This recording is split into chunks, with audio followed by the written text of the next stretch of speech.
Welcome back to the Fit Human Endeavors podcast, episode number 3. We're going to talk about goal setting. But before we get into it, if you're watching this on Spotify or YouTube, check out the background. It's much better. We're getting there. It's a work in progress. Not done yet. I got something coming, but wanted to give you something to look at in the meantime. So enjoy, feast your eyes. Also, 2 questions that I got from the last few episodes mentioned 10,000 steps. So yes, I do try to get 10,000 steps in every day. I don't beat myself up over it if I don't. It's a goal. I try to get to 10,000 steps. 9 times out of 10, I do. For instance, it's the 14th of April. So far this month, I have 13 days out of 14 that I have 10,000 steps. And what am I doing right now for working out? So that depends on what my goals happen to be at that time of the year. So my goals at this time of the year, early spring and into summer, is going to be cycling centric. Well, I have a cycling goal set for the middle of June this year, and I'll talk about that a little bit more. So besides the 10,000 steps every day, I'm weight training 4 days a week with 1 HIIT workout a week. And that will stay that way for the next month or so until I take that HIIT workout away and replace that with another cycling workout. And on top of this resistance training, 10,000 steps and HIIT, I am cycling right now 3 and try to get 4 days in a week, but that will definitely be 4 and then 5 days a week as we get closer to June. So that's what I'm doing right now for working out. Thank you for those questions. And t-shirts. Fit Human Endeavors t-shirts have been ordered.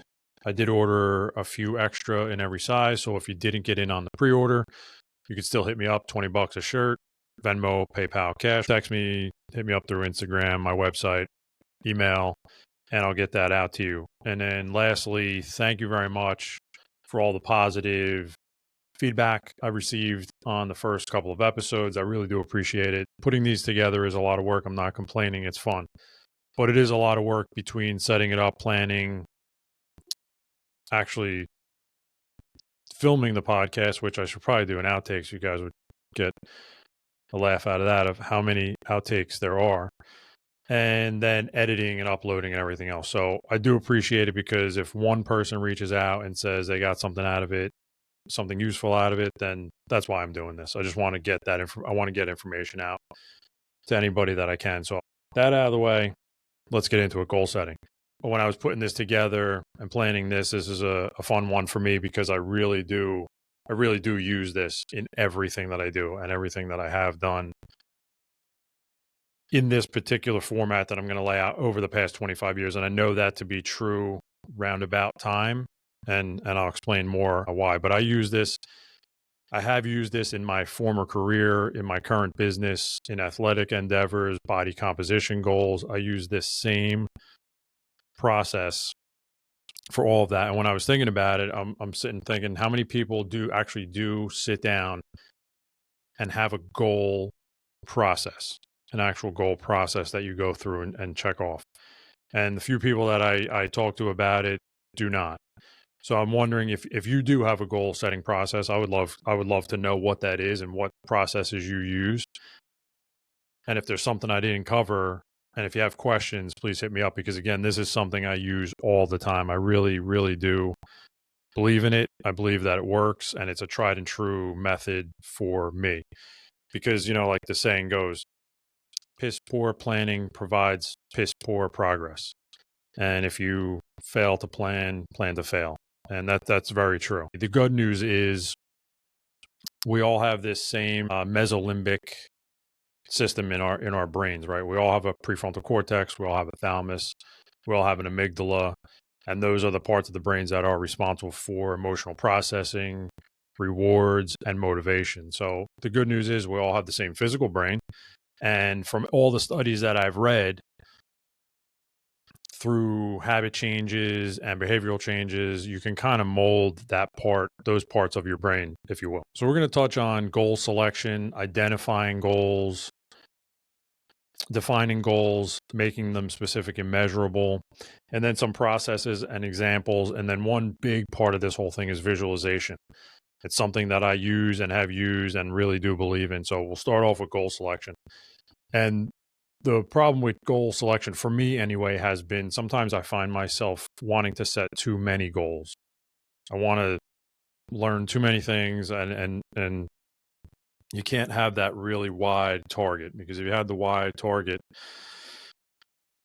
it's a shotgun approach. So nothing's really going to hit that bullseye. So when you narrow that target down, and you narrow that scope down, you can really hit that bullseye, and you can really hit that one specific target that you're looking at. So that's the A goal. If I'm going to set a goal like I have now, that's my A goal. Everything is for the A goal. Sometimes I'll have a B goal, but that B goal is somehow in support of that A goal, and I'll explain that a little more. Because if you're looking to lose weight, gain muscle, learn how to cook, learn how to play the guitar, all of these things, you're probably not going to do any of them really, really well, and you're probably not going to accomplish any one of those specific goals, because they're kind of big general goals, right? I want to lose weight, I want to gain muscle. You're not really specifying and defining that goal, which brings you to the next part. And before we get there, when you identify this A goal, now's probably a good time, or maybe even before that, when you think about sitting down for this process. What are your barriers? What barriers do you have in place? Is it your job? Is it your family? Is it your schedule? Is it unsupportive loved ones? It's a good time to identify these barriers now, address them, see how you can work with them, how you can change them, because you want to address them now and not in weeks 4, 8, 12, 16, later on down the road. You want to identify and address those barriers now before we get into the next step of defining that goal. So now you've identified the A goal. Now you're going to define it. When I say define it, I mean really, really define it. Not I want to lose 20 pounds. That you've identified the goal of wanting to lose 20 pounds. That's great, but now you're really going to define it. So, example I'll give you is my goal for this summer is I want to ride my bike. I want to cycle from the top to the bottom of New Jersey. That's my A goal. I've identified and selected that goal. Now I'm going to further break down that goal, and I'm going to be very specific.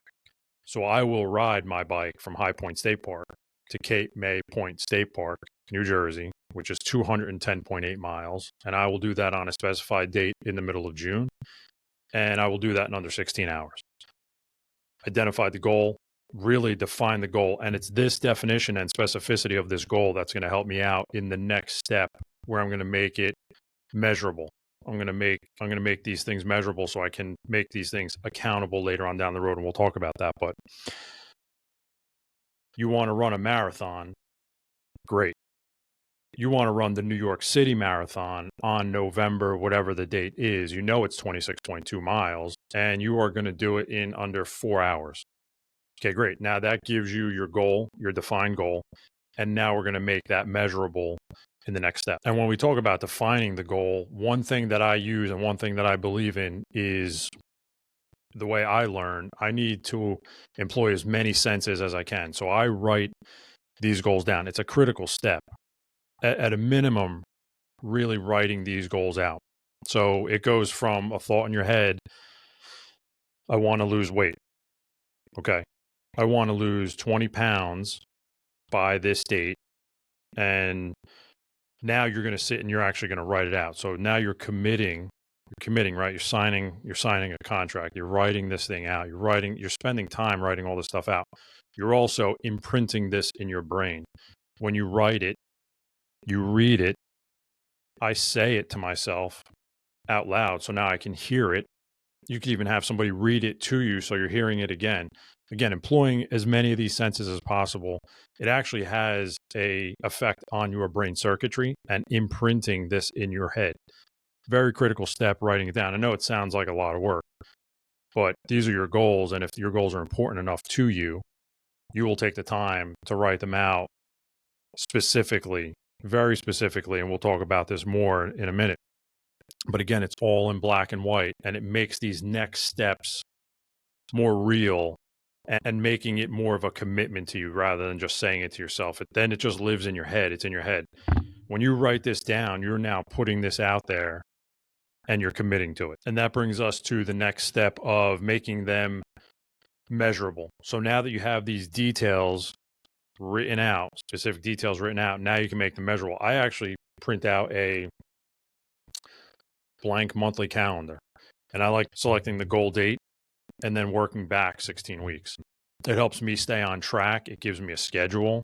It gives me something to look at. It gives me something to write. So now I'm writing. Not only did I write all this stuff down, now I'm taking a blank calendar and I'm writing down this date in June is 210.8 miles in one day. So now I need to work backwards. So now I'm writing down how many miles I'm going to ride every week, how many miles I'm going to ride every day, totals. So now this kind of gives me an accountability check, right? So think about this with weight loss. You want to lose 20 pounds. That's great. Your target date is October 1st. You're going to lose 20 pounds. Great. How many pounds a week are you going to goal target every week? So now when you're 8-10 weeks into this and you're only down a pound, well, now go back and look at that calendar. How many of those days did you hit on that calendar when you wrote? And furthermore, when you go back to your specified details and you wrote, I'm going to lose 20 pounds and I'm going to lose 20 pounds by October 1st, and I'm going to do this by going to the gym 6 days a week for 1 hour a day. I'm going to do 15 minutes of, whatever cardio. I'm going to do 40 minutes of resistance training. I'm going to do 5 minutes of stretching and cool down, whatever it is. It's going to be very specific when you're defining that goal. And now you're going to translate that into this calendar here, and you're going to write down 6 days a week. Monday, you're going to go to the gym. You're going to write your 10,000 steps maybe every day, 10,000 steps, 10,000 steps. And when you do that, those 10,000 steps, check that off. Use that later for an accountability measure, because when you go back after losing 2 pounds after 8 weeks and you say, how many times did I hit those 10,000 steps? How many times did I have a check in here for, eating well? How many of these resistance training sessions did I hit?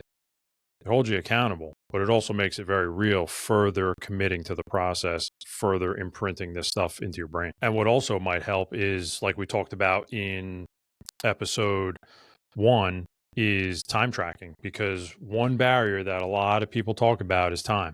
You know what? I just don't have time. I with work and the kids and this and that, you're lying to yourself. You're lying to yourself if you're telling yourself that, because if I sat down with you and you laid out everything that you do, I can probably find time for you to squeeze in 30 minutes every single day, if not much more than that.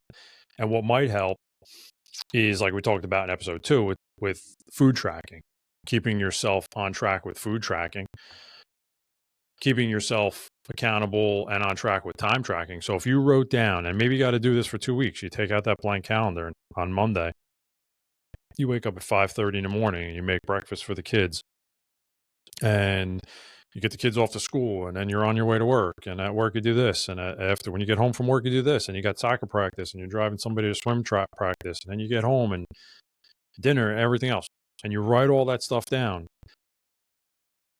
That's all well and good, but you also have to be very honest with yourself. So when you wake up in the morning and maybe the first thing you do is reach for your phone and you start scrolling and you burn 20 minutes, no problem.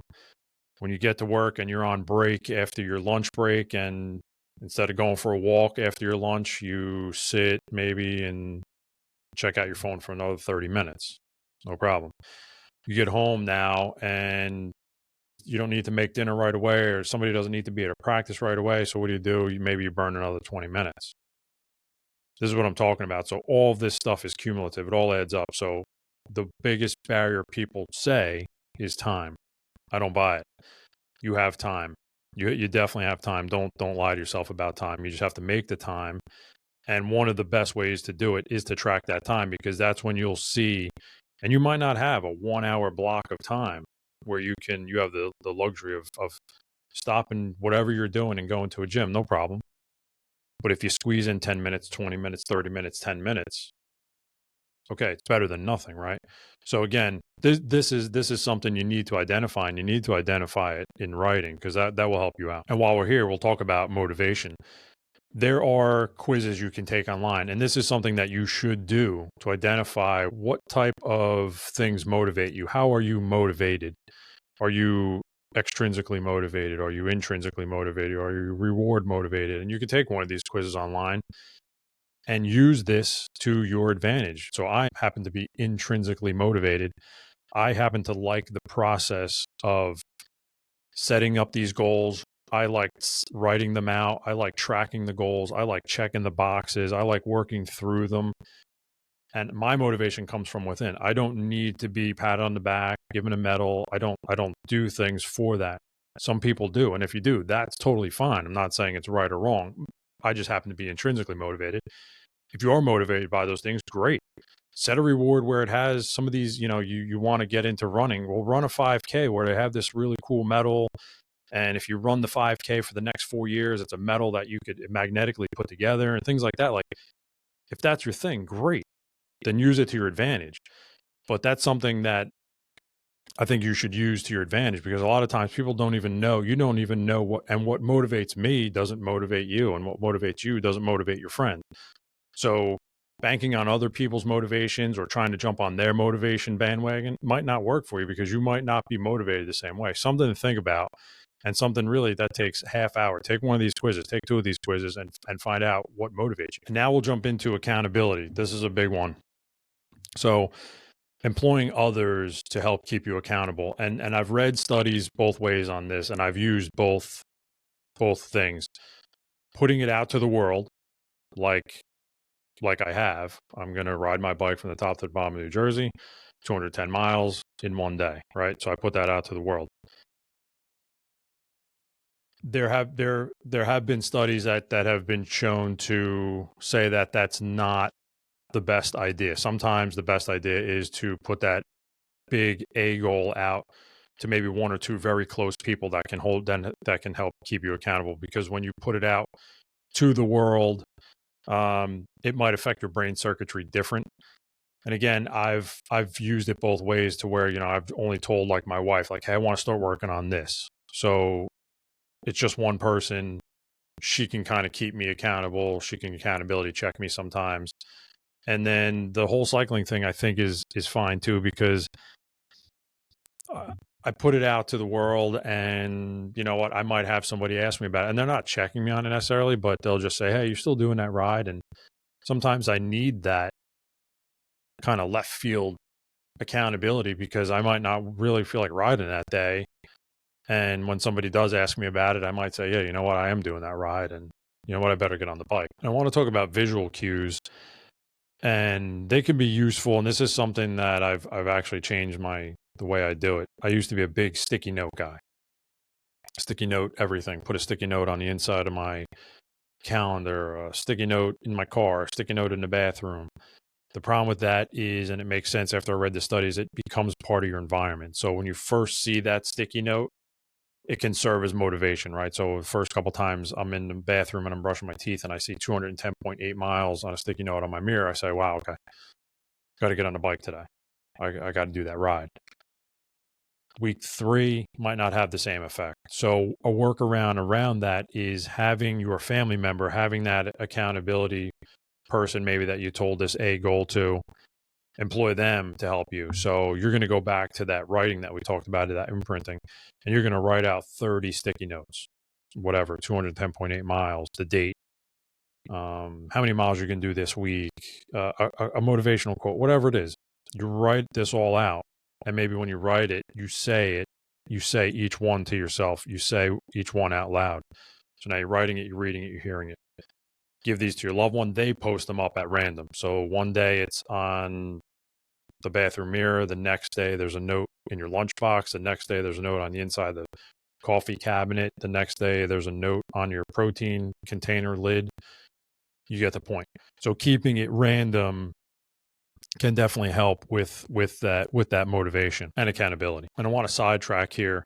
I have a note written down: physical and mental health. So when we're talking about all this goal setting, all this stuff is all great, right? And everybody, I think, should be doing it. But when you do it, in order to really do it effectively, are you properly fueling your body and your brain to accomplish these goals? Are you eating enough? Are you eating enough healthy fats to fuel your brain? Are you eating enough carbohydrates to help your body get through these workouts in these days? Are you eating enough calories? something to really consider, and probably the single most important thing is sleep.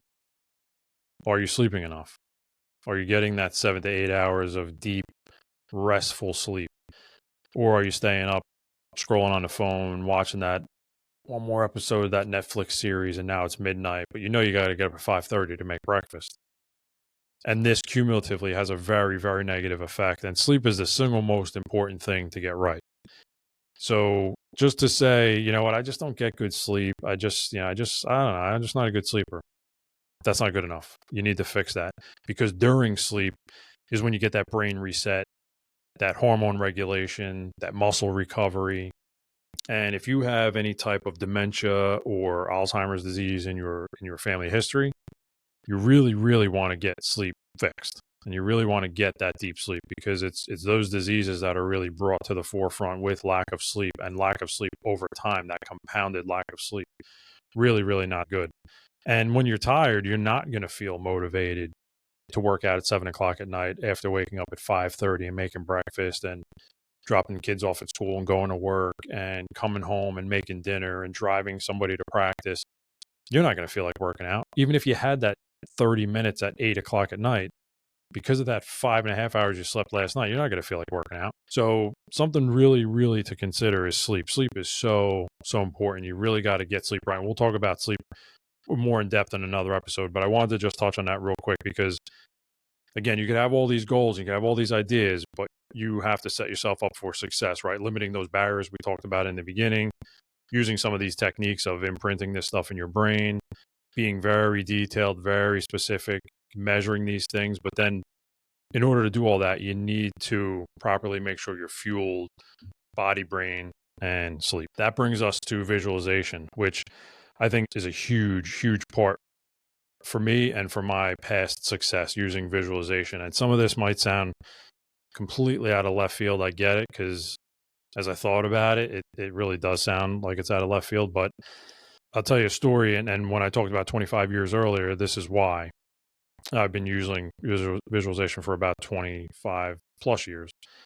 So when I was about 22, my last year in college, I came across the book called Ultimate Power by Tony Robbins. He's like a motivational speaker guy. He's a real tall guy, real gravelly voice, kind of hard to listen to.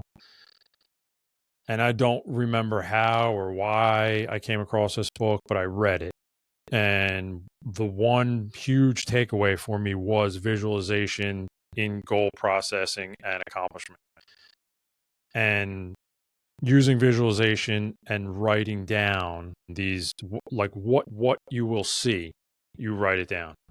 So I knew when I was in that last semester, I wanted to be a trooper. Okay, so starting from in that last semester in college, I wrote down in very, very detailed accounts that what grades I was going to get in what classes, what dean's list I was going to make, what academic awards I was going to get.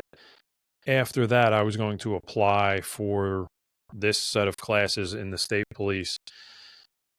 I was going to write down the whole process, that whole year-long process, but in great detail. And this is before I even understood what the process was, and that's not important. What's important is that you write down as much detail as you possibly can. And I know this because when I was cleaning out my office about 2 years ago, I came across the actual notebook from my early 20s, and it was just pages and pages and pages of very detailed notes. And when I find it, I would love to read an excerpt. I hope I still have it, because it's crazy when I tell you 95% of the things that I wrote down came true. And I'm talking very detailed, from going to the academy, the time at the academy, graduating, my first assignment, down to one thing that I remembered was I was going to pick up my uniforms from the dry cleaner and what that was going to smell like. And when I say detail, I'm talking about sights, sounds, smells, everything,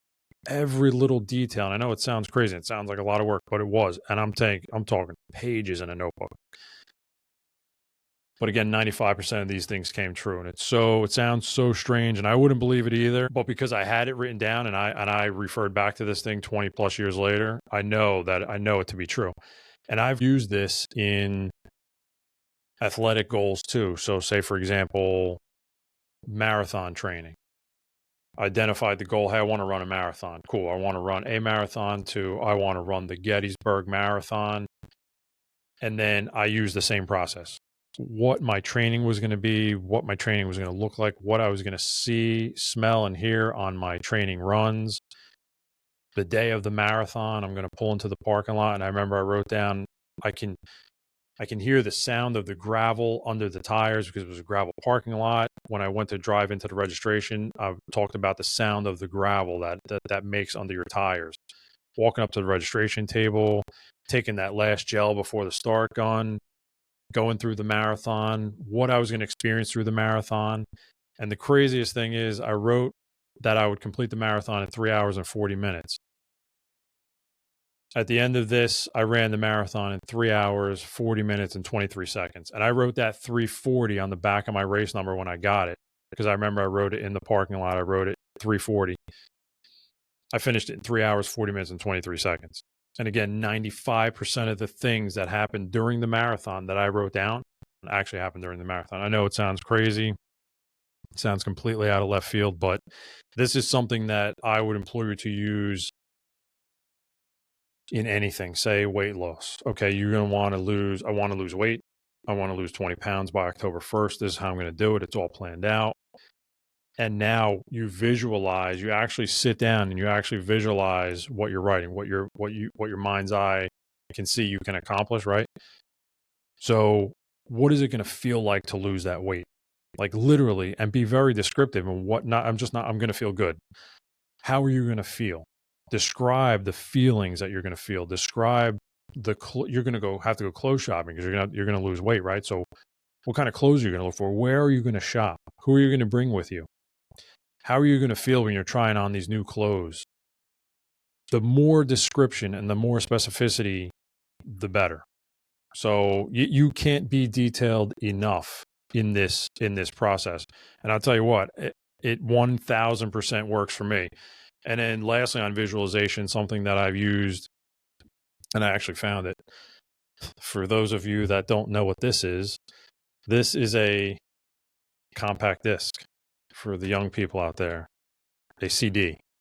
So this CD, put together by Dr. Rick Collingswood and Josh Horowitz, is another thing that I downloaded this onto a MP3 file and put it on my phone, and I would listen to it at night.